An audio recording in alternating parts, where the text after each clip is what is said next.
Kinainisan na naman ng taong bayan si House Speaker Martin Romualdez matapos nga nitong lumabas sa publiko kasama ang ating mga jeepney drivers. Aba naman ay nag-ala presidente at ang mga jeepney drivers naman uto-uto. Isinigaw agad nila Martin Romualdez for President. Ang aga naman, halatang halata. Kaya naman si Mr. Will Talker ay hindi na nakapagpigil pa dahil hindi naman ito trabaho ni Martin Romualdez. Trabaho ito ni President BBM. Heto na naman si Martin Romualdez, mga kasweet, feeling hero ng ating mga jeepney drivers at feeling presidente. Paano naman kasi itong mga jeepney drivers ay nakiusap dito kay Romualdez na habaan pa yung extension o yung kumbaga yung consolidation nga ng pinapatupad nilang phase out ng jeepney. Aba, ay itong si Romualdez ay feeling presidente. Panoorin natin ang video na ito. Hanep, sobrang hanep. Yung mga gawain ng presidente, ginagawa na niya. Ngayon lang ako nakakita ng Speaker of the House, mga lords, na grabe. ano ba yung mga ginagawa ko? Kaya makakapag sa atin para malaman din natin ang mga hinaling mo. At sisiguraduhin ko mo bukas ng umaga kaya mapupunta ako sa Malacanang. Wow. At ipapahawag kay ating mahal na Ay, palakpakan sila eh. O diba, agad-agad. Hero yarn. So nakita niyo sa video, di ba, nakaharap niya yung mga jeepney drivers, no? At sa bandang gilid niya, andun sila Raul Oo, Manuel, mga makakaliwa. si Brosas, I think andun din si Franz Castro. Nandun niya. Grabe, no? Best friends forever. Tapos ito pa, meron pa ako nakitang video.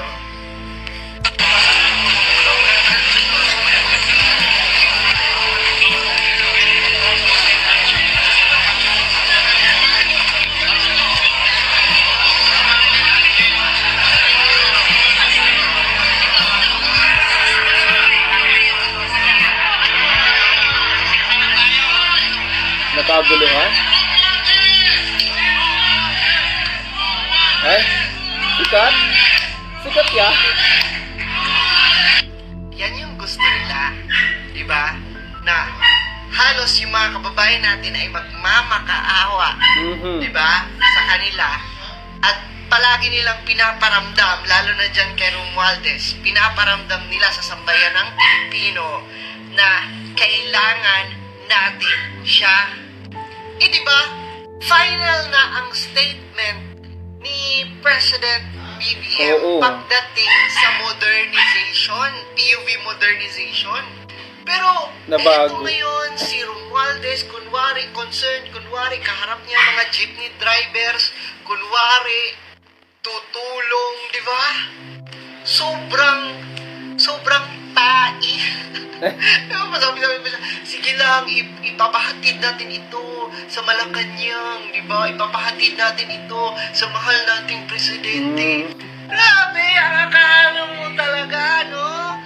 Talagang sandang dikit sila ni President BBM. Sa mga desisyon na ganito, ay meron ng desisyon ng ating President BBM noon na about dito sa modernization na ito. Bakit nabago na naman sa isang kahilingan lang o sa isang sabi lang ng isang Romualdez? Parang napakalakas naman ito at parang nakokontrol yung desisyon ni President BBM. Well, hindi naman na nakakapagtaka sa mga desisyon at statement ni PBBM gaya nung sa ICC. Pabago-bago nga. Pero sana naman PBBM ay mag-stand ka na with your own decision. Kung ano na yung una mong nabanggit, kung ano na yung una mong desisyon, ay sana naman ay huwag na nating baguhin pa. Unless, kailangan talagang baguhin o may babaguhin pa, ay doon magbigay ka ng statement mo. Pero ito, sa simpleng kahilingan lang ni Martin Romualdez, ay nabago na agad. Wala pang isang araw. Sa bagay, pinsan mo naman. So, kadugo mo naman. Naiintindihan naman namin yan. Well, eto panoorin naman natin kung paano isigaw ng mga jeepney drivers ang pangalan ni Martin Romualdez na gustong-gusto nilang maging presidente daw sa 2028. Ang kapal.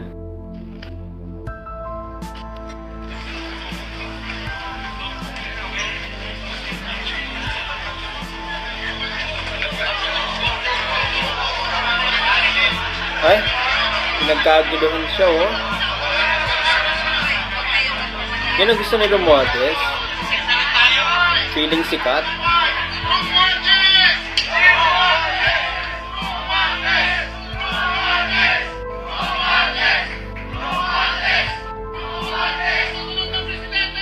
Ah, susunod na presidente.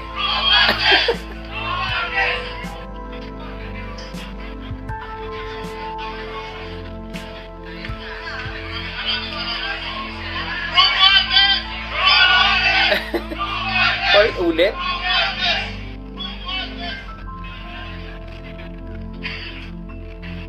Grabe.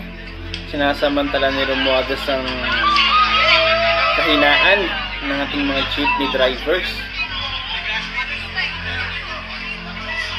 At heto naman mga kasweet, panoorin natin yung naging statement at pa-press con pa ni Romualdez about sa phase out ng jeepney na ito. Daig pa ang presidente? Wala. Grade school pa lang ako, alam ko na yan. Saka, Alin? ako, mahilig din ako sa kabayo. Di ba, ang daming kabayo dyan sa, dun sa hook ng, ng jeepney. At saka yung mga... Doon din sa Congress, ang daming buhaya. Kung natuto ako mag-drive, ayan, parating kinakarera ko mga jeepney. Pinakamatindi na driver, mga jeepney driver. At siyempre naman, Nasa Congress, buhaya, marami din. Sa taong bayan, hindi mawawala. Kaya dapat hindi mawawala. Naintindihan natin yung mga yung mga kaya hindi na mga pilihan po. Sa taong Francisco. Supuntahan na lang natin yan. At asahan nyo, meron kayong isang speaker na nakikinig sa'yo. What? Asahan mo, Benas, makakarating din sa ating mahal na presidente na alam ko, ganun din yung nasa isip niya. Ay, lakas. At habang at saka itong namin pa pagkatapos itong meeting namin, ako mismo ang magiging ako na Oh? sa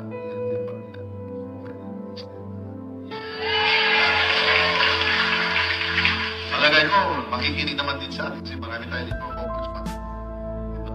So, asahan yung pagpunta ko dito na meron tayong resista Talaga ba? na nakikinig sa'yo sa akin. Feeling relevant ka naman, Romualdez. Problema na hinahanap ko. Halip ko sa ating challenges na pandemya, tayo dapat tulungan tayo. So, pagtutulungan tayo, maraming salamat. Kung pwede, pagkatapos nito, Barbie, at magpaalam mo ng meeting na lang tayo kung anong mga paraan. Para hindi lang ito one-shot deal. Hindi lang ito sa press conference. Yung seryoso na lang tayo na maghanap ng solusyon. Dito, pero siyempre, pagpunta nyo dito, marami kayo, nakita ko talaga natin. Sana pwede yung corruption, travel expenses ng representatives ay masolusyonan nyo din. Diba? Ang resibo, book of accounts, nasa na? Action na lang. Basta, salamat! Di ba mga kasweet, feeling presidente, ang aga-aga pa, hindi dapat ang kanyang inaasikaso ay yung House of Representatives, sa Kongreso lang siya. Ano ba naman to? At kasama pa nga niya nagpapaepal ang Makabayan Block, PBBM, aba naman, ay umaasa kami sa iyo. Wag naman sanang lahat ng gusto ni pinsan mo ay papaboran mo at igagrant mo agad ang kahilingan nito. Kasi PBBM, kasi kung susundin mo yung mga desisyon ng iyong pinsan, At kung mangyari man na magkaaberya sa desisyon na yan, ay madadamay ka dyan kasi nagsang-ayon ka eh. Binago mo na naman yung desisyon mo eh. So dapat PBBM may paninindigan tayo sa ating bawat desisyon at pahayag. Sana naman itularan mo itong si Vice President Sara na talagang may isang salita, may paninindigan. At huwag kang magpadala sa kagustuhan ng speaker dahil pinsan mo lang ito. Eh kayo ba mga kasweet, ano ba ang inyong masasabi sa pag-extend naman ng consolidation na ito ng ating mga jeepney drivers at ng phase out ng jeepney? Abay, wag nang kalimutang i-share ang video na ito. At kung may nais sabihin ay mag-iwan ng comment dyan sa comment section. At kung bago ka pa lamang sa aking channel, please do subscribe para sa marami pang updates.